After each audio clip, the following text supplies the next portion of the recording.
रामायण और महाभारत के सबसे महाबली योद्धा। रामायण हिंदू स्मरण शक्ति का वह अंग है जिसके माध्यम से रघुवंश के राजा राम की गाथा कही गई है। यह कवि वाल्मीकि द्वारा सबसे पहले लिखी गई है। संस्कृत का एक अनुपम महाकाव्य है। इसके लगभग 24,000 श्लोक हैं और इसके रचयिता महर्षि वाल्मीकि हैं, जिनको आदि कवि भी कहा गया जाता है। वहीं महाभारत हिंदुओं का एक प्रमुख महाकाव्य है जो स्मृति के इतिहास में आता है और इसे कभी कभी केवल भारत कहा जाता है। यह काव्य ग्रंथ भारत का धार्मिक, पौराणिक, ऐतिहासिक और दार्शनिक ग्रंथ है। कहा जाता है कि हिंदू मान्यताओं और पौराणिक संदर्भों एवं स्वयं महाभारत के अनुसार इस काव्य की रचना वेदव्यास को माना जाता है। शायद कुछ ही ऐसे लोग होंगे जो महाभारत और रामायण से रूबरू न हो, लेकिन लगभग सभी लोग इनके बारे में जानते होंगे। कभी आपने सोचा है कि रामायण और महाभारत में सबसे महाशाली योद्धा कौन कौन से हैं, जिन्हें युद्ध में पराजित करना कितना मुश्किल हुआ होगा? तो बात करते हैं रामायण के महाबली योद्धा की। युद्धों में मेघनाद की, लंका के राजा रावण का पुत्र जिसका नाम मैकन्या तथा रावण की पटरानी मंदोदरी के गर्भ से हुआ था। भगवान ब्रह्मा ने इन्हें मेघनाद नाम दिया था। मेघनाद बड़ा ही वीर तथा प्रतापी था। रामायण काल का ये अतिकाय योद्धा की गिनती सर्वश्रेष्ठ लड़ाका था, जिसे स्वयं दैत्य गुरु शुक्राचार्य जी ने अनुष्ठान करवाकर दिव्य अस्त्रों का ज्ञान दिया था। युद्ध कला और रणनीति में निपुण किया था, जिसने कई प्रकार के यज्ञ किए थे और माया युद्ध सीखे थे। देवराज इंद्र को भी युद्ध में इसने पराजित किया था, इसलिए इसे इंद्रजीत के नाम से भी जाना जाता है। मेघनाद ने राम और लक्ष्मण को 2 बार युद्ध में परास्त किया था, किंतु अंत में वह लक्ष्मण के हाथों युद्ध के तीसरे दिन बड़े प्रयास के बाद मारा गया।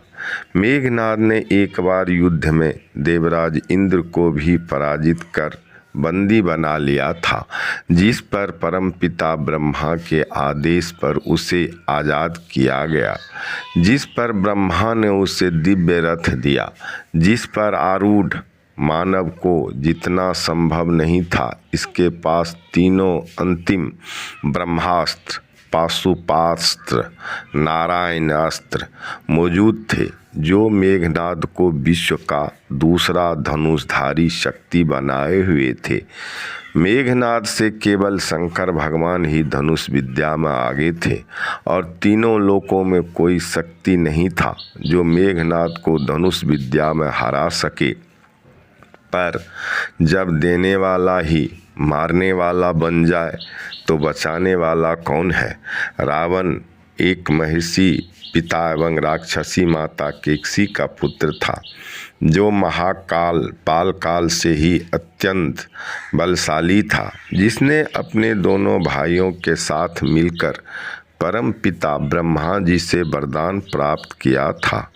कुछ समय के बाद रावण ने भगवान शिव की आराधना कर चंद्रहास, खड्ग और कई दिव्यास्त्र प्राप्त किए थे, जिसकी नाभि में अमृत था, जिसने सामवेद को लय दिया, जिसने गणेश को भी छल करने पर मजबूर कर दिया था। बाली बानर राज बाली एक अभूतपूर्व योद्धा थे। उन्होंने सागर मंथन के समय देवों की सहायता की थी, जिससे खुश होकर देवराज इंद्रराज ने उन्हें वर दिया कि शत्रु की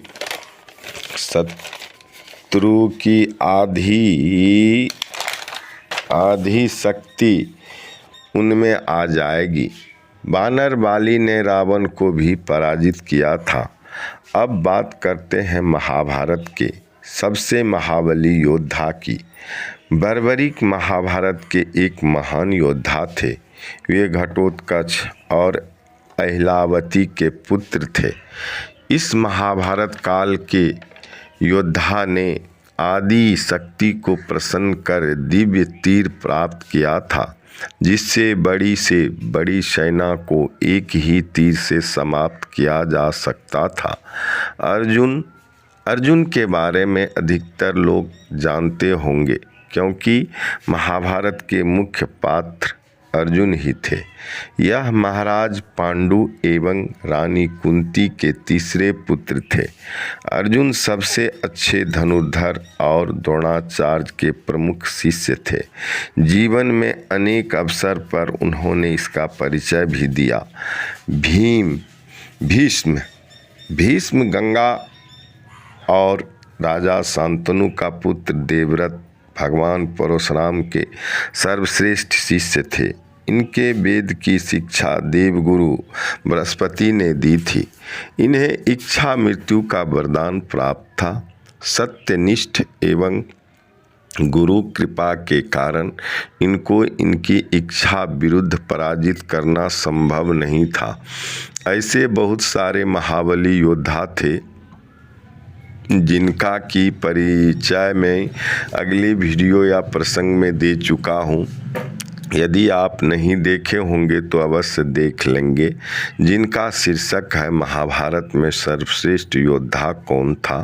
पूरी विस्तार से उस प्रसंग में बताया गया है। तो मेरे प्यारे भाइयों, माता एवं बहनों, यदि अभी तक आपने इस चैनल को अपने पवित्र हाथों से सब्सक्राइब करके आशीर्वाद नहीं दिए हैं तो अवश्य सब्सक्राइब करके कमेंट करके एक आशीर्वाद देकर जाएं। चलते चलते सभी को प्रणाम। अंत में जय श्री राम। सभी का करे प्रभु कल्याण। जय जय सीताराम।